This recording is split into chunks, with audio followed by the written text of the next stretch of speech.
Bismillahirrahmanirrahim. Ada akun Mira 009982 ya. Dari ukhti kita di Australia. Dia bertanya, Assalamualaikum warahmatullahi wabarakatuh. Waalaikumsalam warahmatullahi wabarakatuh. Semoga Ustaz dan keluarga serta seluruh tim Mira Institute selalu berada dalam lindungan Allah Subhanahu wa taala. Semoga Allah Subhanahu wa taala memberikan perlindungan terbaik kepada anda dan keberkahan di tempat anda beraktivitas, dan semoga Allah memercikan keberkahan dimaksud pada kita semua.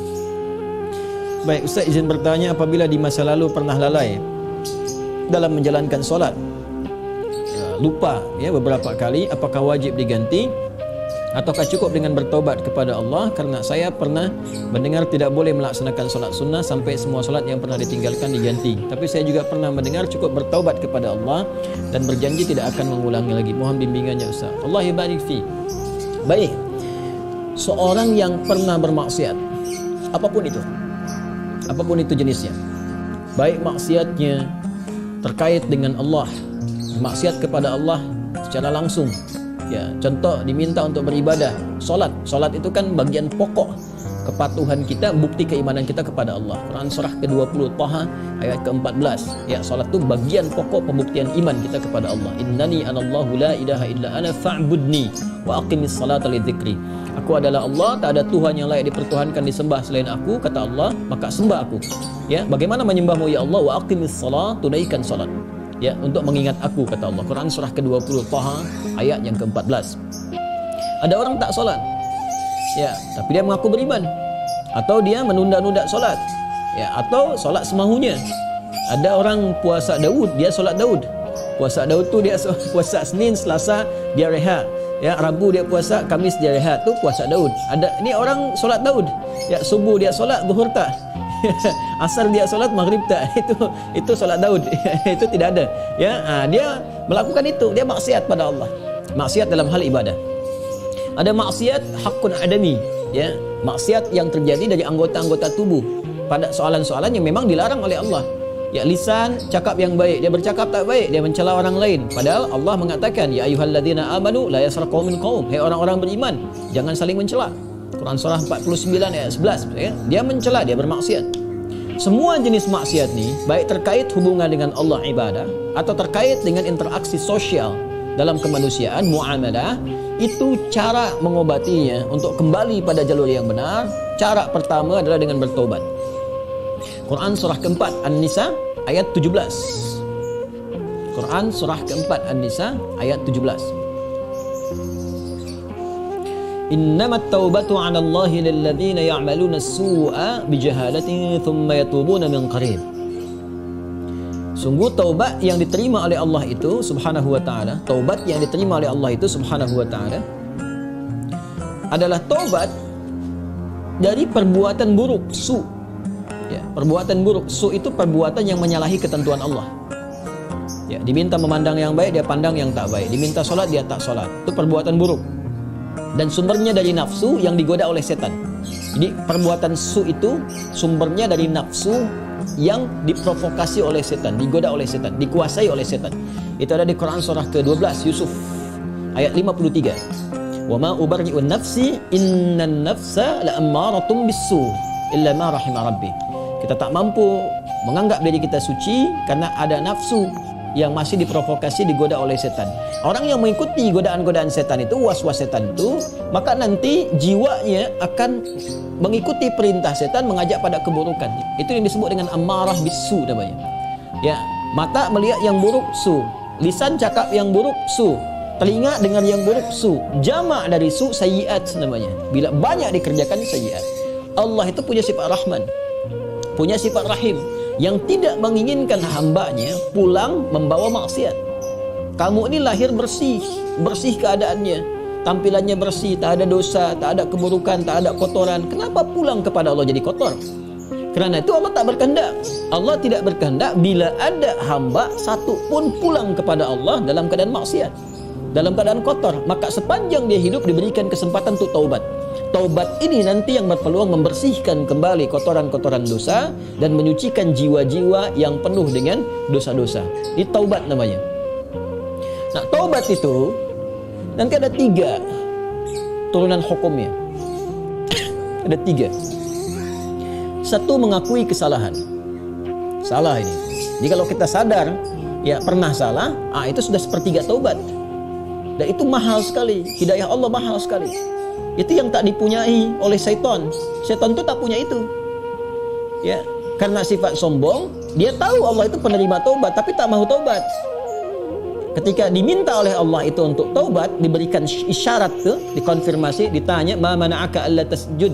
Ya, "Ma mana'aka alla tasjuda idz amartuk?" Kenapa kau tak mau sujud ketika aku perintahkan? Itu kan isyarat taubat. Ya, Quran surah ke-7 ayat 12. Ya, tapi dia tak mau taubat. Ya, tak mau taubat. Dia menjawab, "Ana khairum minhu, khalaqtani min narin wa khalaqtahu min tin." Aku lebih hebat. Nah, itu bahaya. Kesombongan itu bisa menutup seseorang untuk bertaubat kepada Allah. Itu bahaya sekali. Karena itu Allah mengharamkan kesombongan. Ya, karena sayangnya kepada hamba diharamkan kesombongan supaya masih berpeluang untuk taubat. Itu bezanya atau bedanya syaitan dengan manusia. Ingat ya, manusia salah karena ada nafsu, tapi manusia taubat. Adam manusia diberi contoh oleh Allah ya supaya bisa diteruskan pada anak cucunya. Diberi contoh, Adam keliru, lalu kemudian diberikan jalan taubat. Al-Baqarah ayat 37. Fatalaqqa Adamu min rabbih kalimatin fataba alaihi. Adam menerima talaqi ayat-ayat taubat. Ya, dia memohon kepada Allah, Rabbana zalamna anfusana wa illam taghfir lana wa tarhamna lanakunanna minal khasirin. Taubat dia, diterima taubatnya. Syaitan salah, diberi kesempatan taubat, dia tak taubat. Nah, jadi jangan ikuti jejak syaitan. Wala tattabi'u khutuwatis syaitan. Quran surah kedua ayat 168. Jangan diikuti langkah syaitan. Kita beza dengan syaitan, kita beda dengan syaitan. Manusia salah, manusia taubat. Setan salah, setan tak kenal taubat. Jadi kalau ada manusia bersalah, pernah berbuat salah, tak mau dia taubat, itu patut diduga boleh jadi sedang dikuasai oleh syaitan. Nah, jadi kalau ada pertanyaan, itu pertanyaan fitrah. Ya, saya pernah salah. Itu selalu ada fitrah itu. Ya, dua anak Adam yang pernah salah satunya bermaksiat itu dan berkehendak untuk membunuh Adam, membunuh anak Adam salah satunya. Ada kisah dua anak Adam itu di surah Al-Maidah ya ayat 27 itu ya sampai dengan 30 ya. Watlu alaihim bil haqqi watlu alaihim naba ibnu adam bil haqqi id qaraba qurban fataqabbala min ahadihima wa lam yataqabbal min al-akhar. Muhammad SAW kisahkan, bacakan kepada umatmu ya tentang kisah dua anak Adam yang diperintahkan untuk berkorban. Yang satu berkorban baik, yang satu tidak. Ya, maka yang satu diterima, yang satu tidak. Maka yang kecewa ini dia merasa cemburu, ingin membunuh. Nah, ketika akan membunuh ini fatawat nafsu lahu nafsuhu, fatawat tawa itu artinya naik turun. Ya, jadi enggak ya, lakukan tidak ya. Nah, itu di fitrah kita itu selalu ada bagian fitrah yang mencegah berbuat maksiat. Ada yang sifatnya mencegah dari awal, ada yang sifatnya menyesali. Ya, menyesali itu sambil mencela.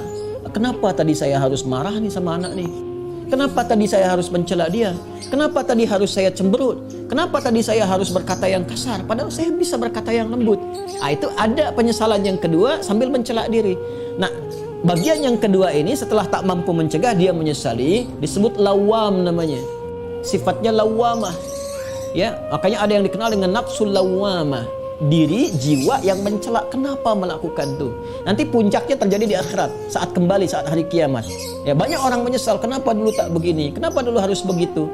Nah, itu ada di surah Al-Qiyamah, surah ke-75, ayat yang kedua.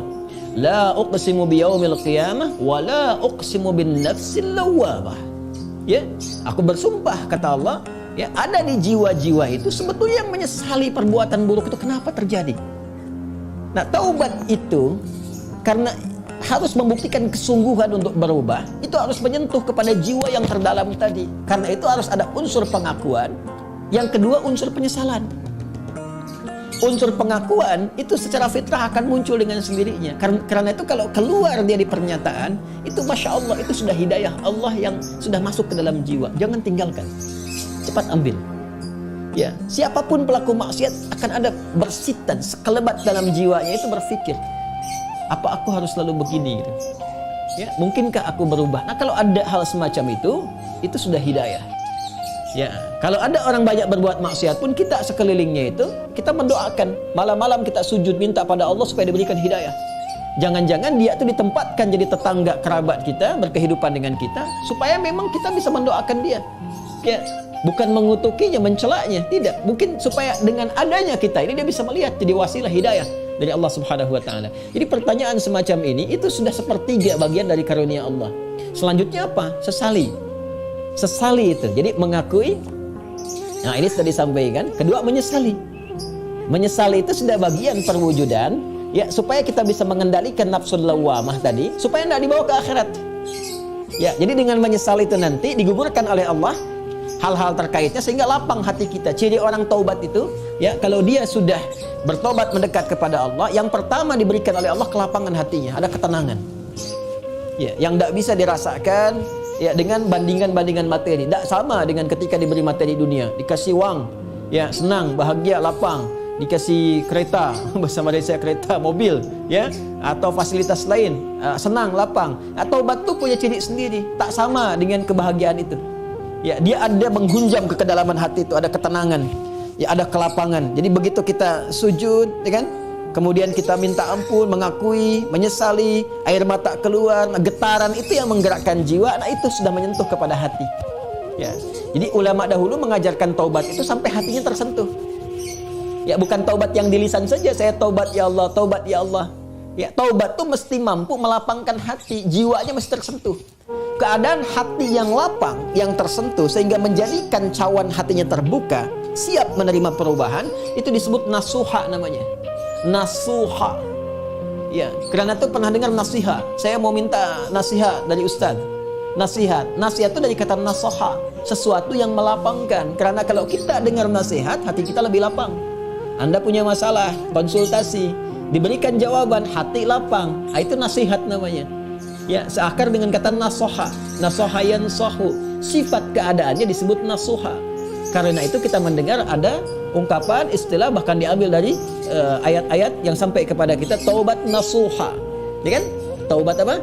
Nasuha. Taubat yang mampu melapangkan hati. Caranya bagaimana? Mengakui, menyesali. Penyesalan itu harus langsung bisa menyentuh kepada jiwa. Ya, karena itu ada ulama mengajarkan istighfar sekian kali supaya jiwanya tersentuh, bangun di malam hari, ya kan? Yang ketiga, di bagian terakhir, membuktikan perubahan dari hasil taubat itu. Membuktikan perubahan dari hasil taubat itu dengan beramal saleh. Dengan beramal saleh. Jadi kalau saya bisa ilustrasikan seperti ini. Bismillah. Ini salah. Perbuatannya disebut dengan su. Ya, dengan segala turunannya. Mata salah, telinga salah, lisan salah sampai ke kaki, itu perbuatan su. Jamaknya sayyiat. Ya, tadi Quran surah ke-4 An-Nisa ayat 17 yang menggunakan su. 18-nya sayyiat. Ayat 17, innamat taubatu 'ala Allahi lil ladzina ya'maluna su'a bijahalatin. Ayat 18-nya, wa laysatit taubatu lil ladzina ya'maluna sayyiat. Ya, dan seterusnya ayat. Ini yang jelek, saya silam. Lawan dari ini namanya salih. Jamaknya salihat. Wal 'asr innal insana lafi khusr illa alladhina amanu wa 'amilus shalihat. Ya, man amana wa 'amila 'amalan shalihan. Ini tunggal, ini bentuk jamaknya. Taubat adalah jembatan yang mengalihkan perbuatan buruk ini kepada amal saleh sini. Tadi diawali dengan mengakui, ya Allah, salah nih. Nah, biasanya Allah bantu dengan hidayah, ada pengakuan itu. Ya, ada pengakuan dalam diri kita, mengakui kita berdosa, mengakui kita keliru, ya kan? Diberi jalan oleh Allah, diberikan sentuhan. Nah, ini anugerah yang pertama nih. Karena itu kalau ada diberikan ini, tadi saya katakan itu sepertiga dari anugerah. Sambut dengan penyesalan, menyesali. Menyesal ini tak hanya mengatakan, kita katakan saya menyesal ya Allah, tak. Sampai merasakan di hati itu kelapangan.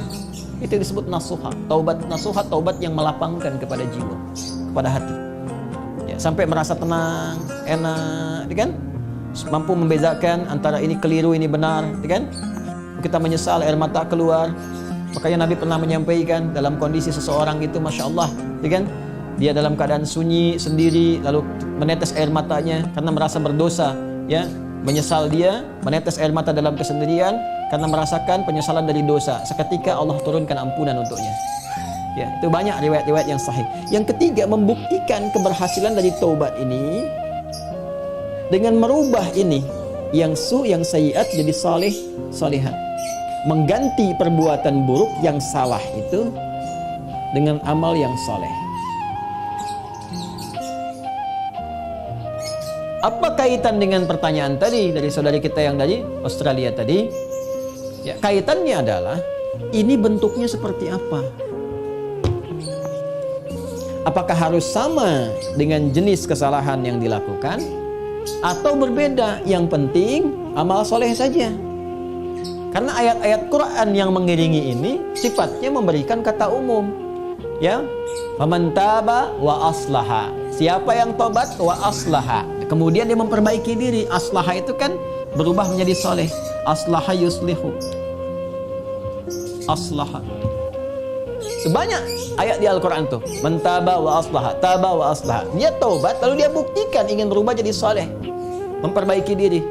Ya, karena katanya masih umum sifatnya, karena itu terbuka untuk bisa mengerjakan berbagai hal. Yang penting ada pembuktian. Jadi yang dituntut dari taubat itu sifatnya pembuktian saya berubah. Ya, pembuktian saya berubah, itu intinya. Ya kan? Jadi ketika sampai di level kedua ini pun ampunan turun. Tapi untuk membuktikan bahwa kita sudah meraih ampunan itu, kita buktikan dengan merubah diri. Berubah dari sini, bertransformasi, berpindah ke sini. Bagaimana caranya? Buktikan. Disinilah kemudian para ulama membimbing kita. Ya, ada pendapat misalnya yang mengatakan kalau jenis yang ditinggalkan perbuatan sayyiatnya atau maksiatnya ya terkait dengan ibadah kepada Allah, pernah meninggalkan salat, ya kan? Maka bagaimana cara memperbaikinya? Ganti, perbaiki solat ini. Ya. Dari yang pernah kemudian ditinggalkan, maka ada yang berpendapat dengan qadha salat ketika ingat dikiaskan. Ya. Maka di waktu-waktu tertentu, ya, saat yang bersamaan, misal setelah salat zuhur ditunaikan, zuhur selesai ditunaikan. Ya, maka yang lain ada salat sunnah, dia mencoba untuk mengganti dahulu yang terdahulu yang pernah dia rasakan tertinggal. Dia niatkan untuk mengganti. Ya, ini di mazhab Syafi'i sangat populer. Ya, maka dia sholat kemudian untuk dia niatkan mengganti yang terdahulu. Begitu masuk kemudian waktu maghrib, ba'da maghrib orang sholat sunnah, dia mencoba mengganti yang terdahulu lagi. Ini satu pendapat di antara sekian ragam. Ya.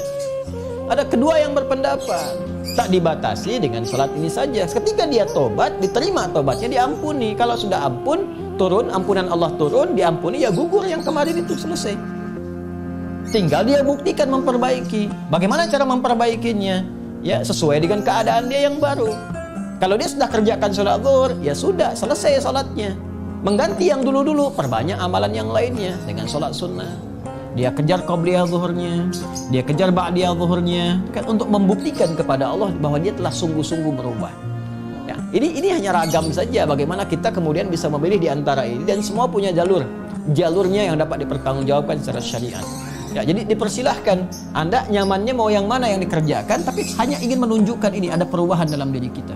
Jadi boleh Anda perbanyak amalan-amalan sunnah. Ya, ada yang berpendapat ambil karena umum sifatnya, tidak ada spesifik menekankan kepada Anda ya harus mengganti yang terdahulu misalnya dengan kerjakan yang fardu lagi, nggak ada yang spesifik begitu. Karena itu tafsirannya luas. Ya, kaidah berkata sepanjang umum tidak ada takhsis, maka jangan ditakhsis.